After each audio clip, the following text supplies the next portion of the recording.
Good morning students. The next topic है आपका maintenance of starter. Maintenance of starter में क्या है? Maintenance of starter is based upon their asking condition and the operation frequency, but the direction of conduct और whole body should be cleaned. If it is not confirm that contacts are bad, the opening of contact is harmful. अगर इसके opening contacts open होंगे तो ये harmful होंगे। फिर उसके बाद आता है आपका मेंटेनेंस ऑफ स्क्रू ड्राइवर। अब इसमें आपने क्या करना है? मेंटेनेंस ऑफ स्क्रू ड्राइवर, किसी स्क्रू ड्राइवर की मेंटेनेंस कैसे करनी है? It is a common hand tools for maintenance and assembly works. It is made of steel. ठीक है, तो इसका जो लकड़ी का जो उसका हैंडल होता है, वुडन हैंडल, उसको आपने रेगुलर चेक करना है। ये क्रैक तो नहीं है, कहीं से टूटा हुआ तो नहीं है, तो इसको अपने रेगुलर चेक करना है। Maintenance of plier. Maintenance of plier में आपने क्या करना है? जो उसका पीवीसी होता है, होल्डिंग एंड ग्रिपिंग, वो ठीक से है। तो जो उसका पीवीसी है वो कहीं से उतरा हुआ तो नहीं है कहीं से। अगर वो कहीं से उतरा होता है तो आपका हाथ टच करो तो आपको शॉक लगने का खतरा ज़्यादा होता है, तो इसलिए इसकी मेंटेनेंस ज़रूरी है प्लायर की। Maintenance of hand hammers. Maintenance of hand hammer में क्या करना है? इसका जो हैमर का हैंडल होता है उसको आपने रेगुलरली चेक करना है, ये ठीक है, टूटा हुआ तो नहीं है, क्रैक तो नहीं है। ठीक है, उसके बाद आता है आपका नेक्स्ट टॉपिक है आपका Indian electricity rule. Indian electricity rule में आपने क्या करना है? सबसे पहला service line of operators on consumer premises. Second है cut out consumer premises. Third है आर्थर टर्मिनल और कंज्यूमर प्रेमिसेस। फोर्थ है accessibility of pair conductor. Fifth है कॉजन नोटिस। सिक्स्थ है handling of electrical supply line operators. Seventh है supply of vertical crankset. Eighth है cable for portable transport operators. Ninth है seat box और 10th है meter maximum demand indicators and other operators.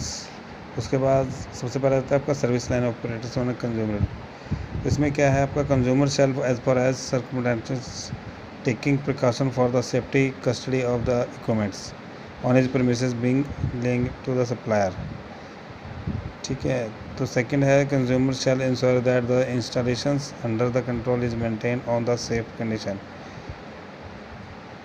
ठीक है, इसमें आपने क्या है? इसमें भी जितना भी इक्विपमेंट्स है वो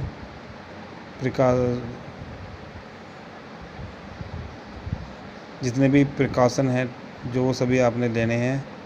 ठीक है, तो सेकंड है cut out premises. Cut out में क्या होगा? आपका कंज्यूमर प्रीमिसेस जो owner of the every electrical supply line other than the earth और न्यूट्रल और द अदर कंडीशन और concrete work shall protected by the suitable cut out. कि जब आपकी लाइट वगैरह चली जाती है तो उसमें कट आउट कंज्यूमर प्रीमिसेस होनी चाहिए। उसके बाद नेक्स्ट है आपका, जब भी आप काम करते होते हैं तो अर्थ लिंक हो गया, न्यूट्रल लिंक हो गया या कंक्रीट वर्क हो गया, तो उसमें कट आउट प्रीमिसेस होनी चाहिए। उसके बाद आता है आपका earth terminal of the consumer premises. Consumer shall be take all of the responsible precaution the permit machine damage to the earth terminal and it lead belong to the supplier. उसके बाद for accessibility of the bare conductor ensure they are unaccessible, take such the safety measure consider necessary by the inspector. उसके बाद caution notice. Every motor generator transformer other plants and equipments with operators for controlling and regular the same. ठीक है, आपने देखा होगा अपने motor के ऊपर एक कॉजन नोटिस होता है, तो उसकी जो यानी कि जो कॉजन नोटिस में क्या होगा उसमें कि ये किस उसमें कि इसमें क्या क्या आपको यानी कि डेंजरस चीज़ है इसमें आपके लिए, तो वो आपको पहले ही वार्न कर देते हैं। तो support height and extra height voltage hold line. Support height और एक्स्ट्रा हाई वोल्टेज लाइन, जो आपकी जो हाई वोल्टेज लाइन होती है उसमें हाइट कितनी होनी चाहिए, वो सब कुछ आपका ये इलेक्ट्रिसिटी रूल में आ जाता है। तो उसके बाद आपका आता है handling of electrical supply operators.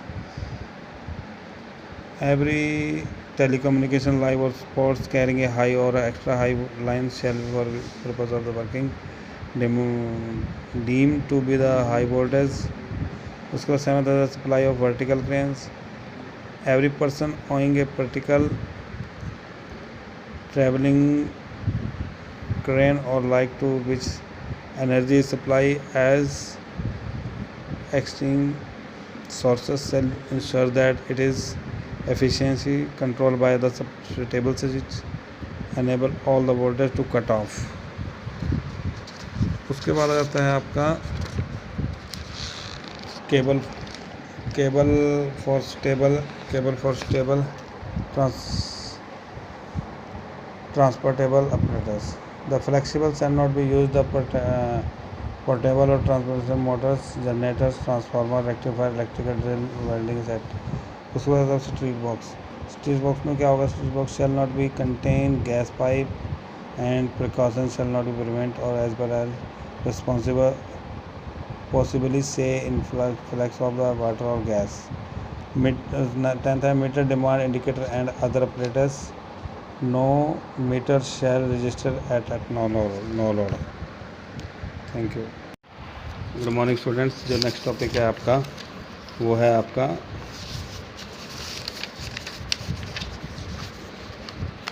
Electric shock and their treatments.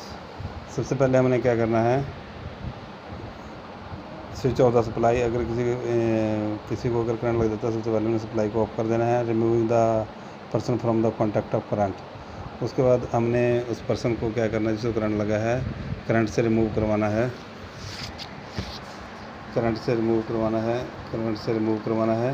उसके बाद remove the person of fire. अगर करंट लगने के बाद उसको आग लग जाती है तो हमने उसको आग से रिमूव करवाना है। उसके लिए हमने क्या करना है, तो अगर किसी व्यक्ति को करंट लग जाता है तो उसमें हमने क्या करना है, तो करंट को रिमूव कैसे कराओगे? किसी लकड़ी से या किसी कपड़े से उसको वायर को हटा दोगे आप। उसके बाद remove the person of fire. अगर उसको आग लग जाती है तो हमने क्या करना है, किसी मोटे कपड़े से उसको फटाफट लपेट देना है। और उसके बाद ट्रीटिंग द बर्न्स। अगर वह जल जाता है तो आपके घर में बर्नॉल वगैरह है तो आप लगा सकते हो, नहीं तो आप आज पता ही है घर में अधिकतर कोलगेट वगैरह होती है तो आप उसके ऊपर कोलगेट वगैरह भी मल सकते हो। तो उसके बाद आपका जाता है मेथड 1 ब्रीथिंग प्रोसेस। तो हमने ब्रीथिंग प्रोसेस में क्या करना है, उसको बार बार उसको पुट्ठा लटा कर उसको 3 सेंट उसको हल्का उसके चेस्ट पे प्रेस करना है सीधा लटा के उसको। तो उसके बाद उससे 12 से 15 टाइम उसको बार बार प्रेस करना है उससे इसका, ताकि उसका सांस ईजिली आ सके। उसके बाद आता है आपका माउथ टू माउथ प्रोसेस। उसके बाद माउथ टू माउथ में आपने उसे क्या करना है, अपने मुंह से उसको 3 से 4 सेकंड तक उसको सांस दे के एकदम से छोड़ देना है, ताकि उसकी सांस जो भी उसका सांस है वो उसका चल सके। तो ये मेथड आपने 10 से 12 बार अप्लाई करना है। Okay, thank you. Good morning students. Next जो सब्जेक्ट है आपका installation and maintenance of electrical equipments. तो चैप्टर है आपका टूल्स एंड एक्सेसरीज। तो tools required for installation: screwdriver, stripper, hammer, plier, cutter, hexa spanner, तो tap dies, drill, knife, centre punch, ठीक है, crimping tool, ringing tools, jacks, pneumatic, scraper, hoisting mechanism. Jacks का use करते हैं हम transformer को उठाने के लिए। तो ये जो टूल्स हैं हमें इंस्टॉलेशन में यूज़ करते हैं। जो नेक्स्ट टॉपिक है आपका instruments required for installation, maintenance and repair. तो सबसे पहले हम सिलेक्शन ऑफ टूल्स करते हैं। सिलेक्शन टूल्स करने के लिए क्या करेंगे हम, कि हम कोई जॉब वगैरह हम करते हैं, स्टार्ट करते हैं, तो उसमें हम कौन से टूल्स की रिक्वायरमेंट होती है। तो ये होता है हमारा जॉब सिलेक्शन ऑफ टूल्स।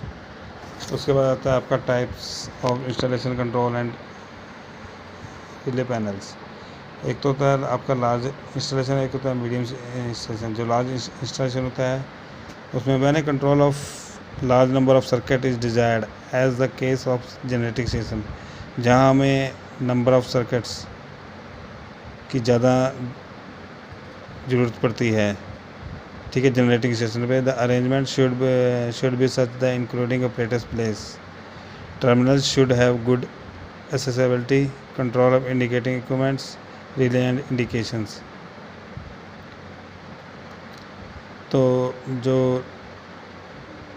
जो हमारे टर्मिनल हैं, टर्मिनल कौन से हैं? कंट्रोल एंड इंडिकेटिंग इक्विपमेंट्स लगे होने चाहिए, रिले एंड इंडिकेशंस लगे होने चाहिए। और सेकंड होता है medium size installations. Medium size में क्या होता है? In the medium size installation panel which can be increase to accommodate relay and other equipments in case of complex scheme a separate relay panel is necessary. तो medium size installation में तो हमारा जो accommodate increase करने के लिए relay और other equipments लगे होते हैं, और एक सेपरेट रिले भी इसमें लगी होती है। मेंटेनेंस ऑफ लाइटनिंग, जब हम किसी लाइटनिंग की मेंटेनेंस करते हैं, the connection the earth should be as the short and straight as possible so as the minimize the impedance in the discharge path. Lightning arrester house need to be the checked periodically for cleaning. जो lightning arrester होते हैं हमारे, उसको time to time periodically cleaning check करते रहना चाहिए। Before handling the arrestor, make sure that the line is energized, used, and permitted work has been obtained.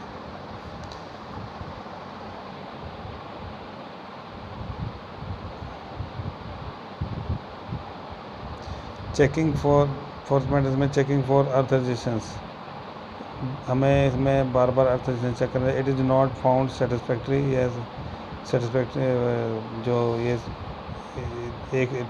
एक जैसा नहीं रहता। Immediately measure the should be taken for the improvement should be taken for same.